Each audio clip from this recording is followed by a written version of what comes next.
Hey, this is Angel Francis of Angel's Diary and welcome back to my channel. If you're new here, hello, nice to meet you. Make sure you're already subscribed to this channel and you already hit the notification bell below so whenever I post new videos, you'll be notified. Alright, in today's video, I'll be doing a mukbang. In short, I'll be eating again.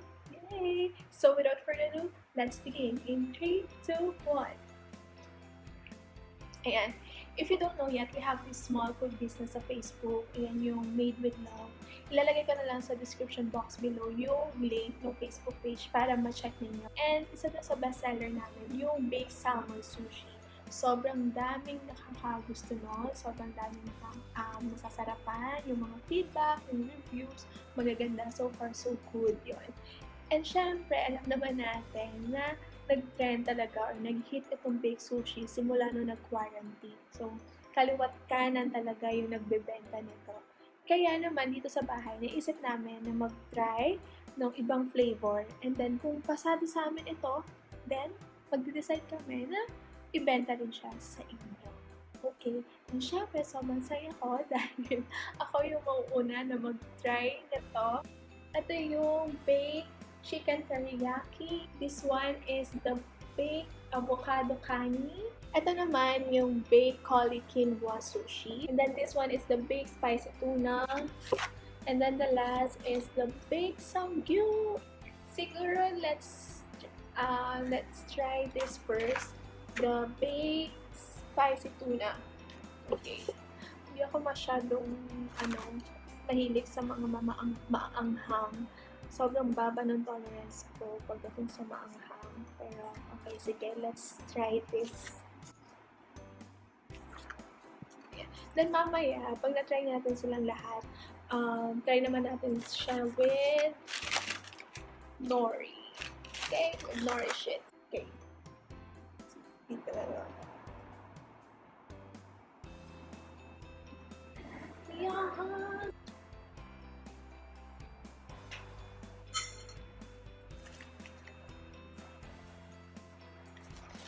Anghang.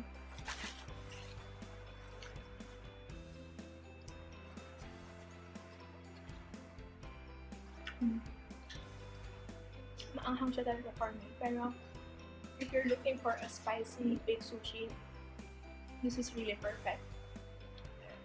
As I've said na mahina yung tolerance ko, mababa yung tolerance ko sa spicy. Pero, alam ko naman marami sa inyo ang mahilig sa spicy. Yeah, sobrang lakas ng flavor na binibigay ng sriracha.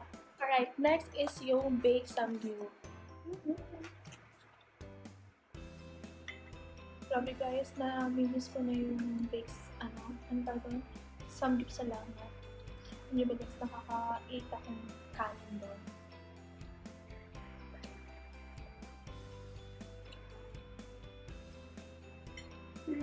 Ang sarap na ito guys. Ang sarap.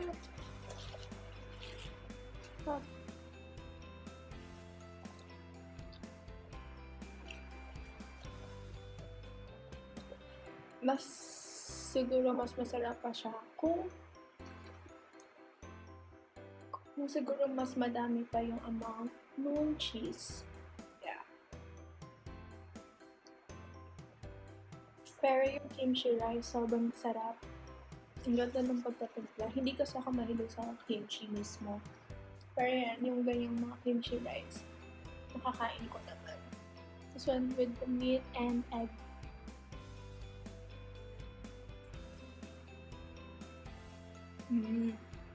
Yeah.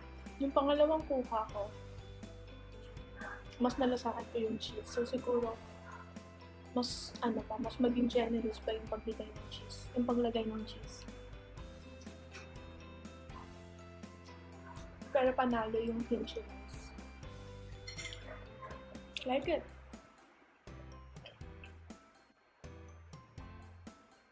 Alright, sunod ko tong chicken teriyaki. May rice, may egg, may cheese, meron ding chicken.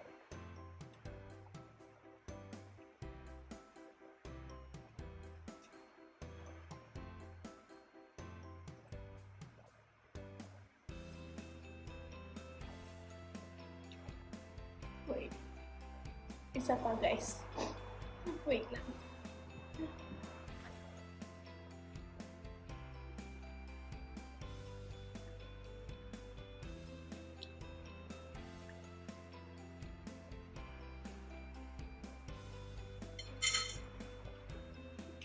Nakukulangan ako dun sa binibigay na flavor nung teriyaki. Parang kailangan umabot muna siya dito bago ko siya masabi na it's chicken teriyaki, ganyan. So siguro mas konti pa yung lagay ng teriyaki sauce. Pang-apat na tayo. Dito naman tayo sa baked avocado candy. Ayun.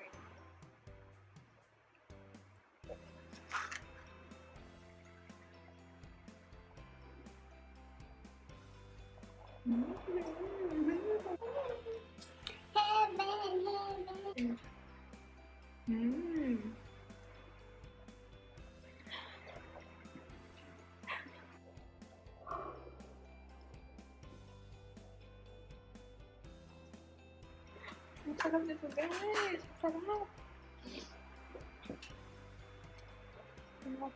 Ang sarap nito. Ito yung mauubos ko.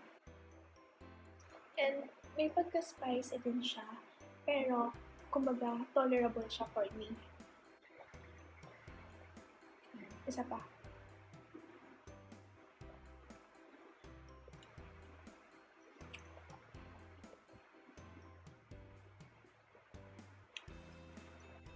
Ano pa? Solid.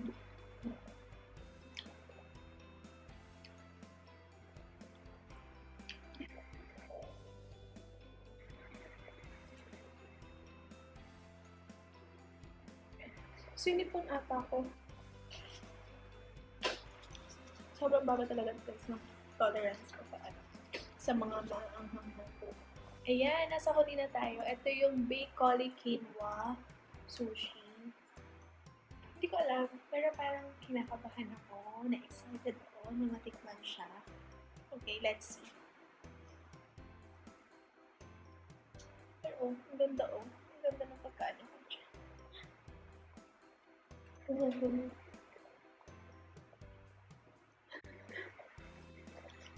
Let's do this.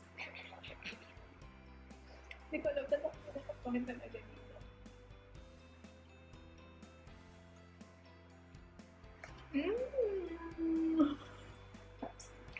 Masarap pala.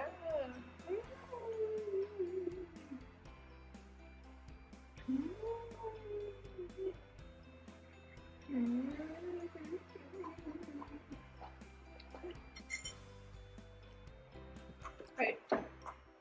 Try naman natin siya with nori chips. Okay guys, syempre, kapag bumili ka naman ito, automatic may nori chips. So, ulit tayo sa spicy tuna. Gusto ko yung madaming cheese. I'm a cheese lover. Lahat, iba't-ibang klase ng cheese, ibigay mo sa akin. Magkakasundo tayo. Let's try this with nori.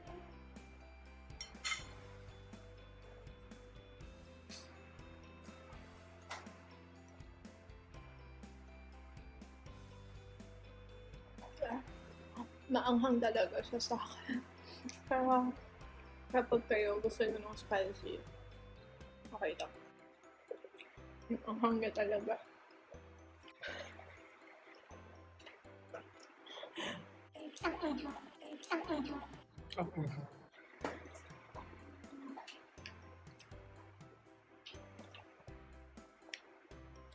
Ganda ba ng hair ko ngayon, guys?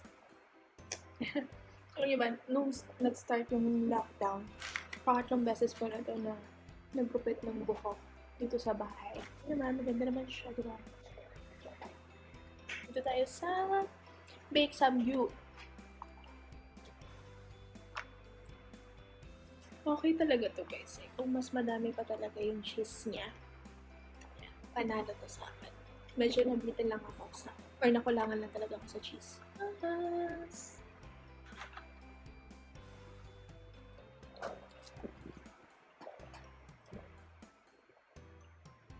Grabe, namimiss ko talaga yung samgyup sa laman. Yun kasi pinaka-favorite ko sa lahat ng mga nagbukas ng mga samgyup-samgyup ganyan. Sulit ako doon.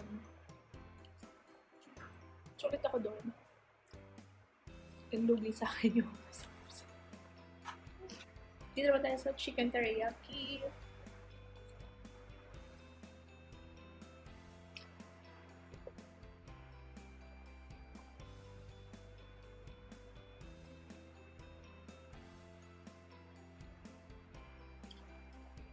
Mas angat yung lasa ng kanin eh.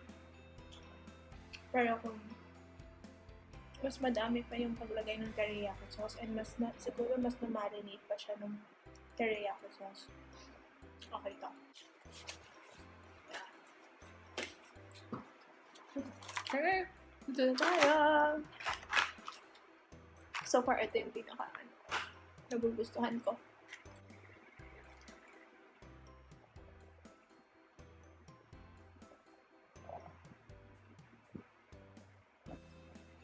Okay. Ang sarap niya.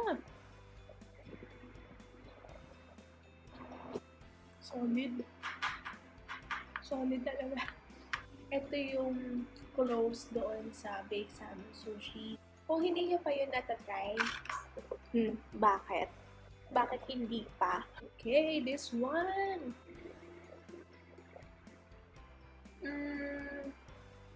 Para sa akin, hindi siya masyadong bumabagay sa nori sheets. May feel ka na makukuha.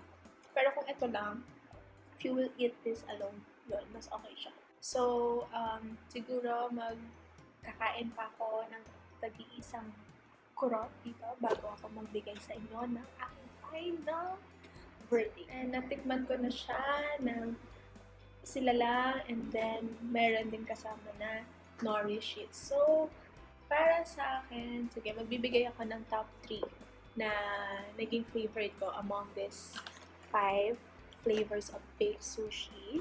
Ang top 3 ko ay yung ito. Yan. Ito yung baked cauli quinoa sushi. Sorry kung masyado ko siyang ginudge sa una na feeling ko hindi ko siya magugustuhan. Pero yun, to my surprise, nagustuhan ko siya. Pero kasi for me, bakit siya top 3 ko? Kasi gusto ko pa rin yung may nori sheets eh. Kumbaga, iba yung may experience ka na kumakain ka ng baked sushi na may kasamang nori sheets. Yun lang naman yung reason ko for this one. Okay, my top 2 is tada! The baked samgyup. I like the kimchi rice. Nakulangan lang ako dito sa cheese. Kumbaga, kasi guys, kapag kumakain ako sa samgyup sa laman, talagang cheese na cheese talaga yun. Yun, ito lang yung yun lang yung mas hinahanap ko for this baked samgyup. Okay, syempre, doon na tayo sa top 1, ang champion sa lahat. Ito talaga. Yan. Ito yung baked avocado kani. Heaven siya talaga, guys. Yan. Kasi yung baked sushi namin, solid dun eh. Sobrang heaven din nung pinakalasa. Ito na yung sumusunod doon na nagiging favorite ko. Ayan, busog na naman ako. My tummy is very happy. And kung kayo nagutom, natakam, and nag-enjoy sa mga gitong klaseng content, mukbang, kain-kain, chika-chika, please let me know. Comment din kayo sa baba, guys, kung sa tingin ninyo na deserving naman itong mga babies na nasa harapan ko na isama namin sa aming munting food business. Alright? And may mga nakita akong mga improvements na kailangan namin ma-consider. So yun, i-consider namin siya. Malamang, ayun nga, i-consider namin sila para 100% na kapag nilaunch namin sila sa inyo ay masarap at magugustuhan ninyo. Okay, so that's it for this video, guys. I hope you enjoyed watching this, and if you did, please give it a thumbs up. Comment down below if you have vlog suggestions, and I'll do my very best to vlog it for you. Also, do not forget to subscribe to this channel, hit the bell button below so you'll be notified on the next video. Alright, let's shine together. Hugs and kisses to everyone. Mwah.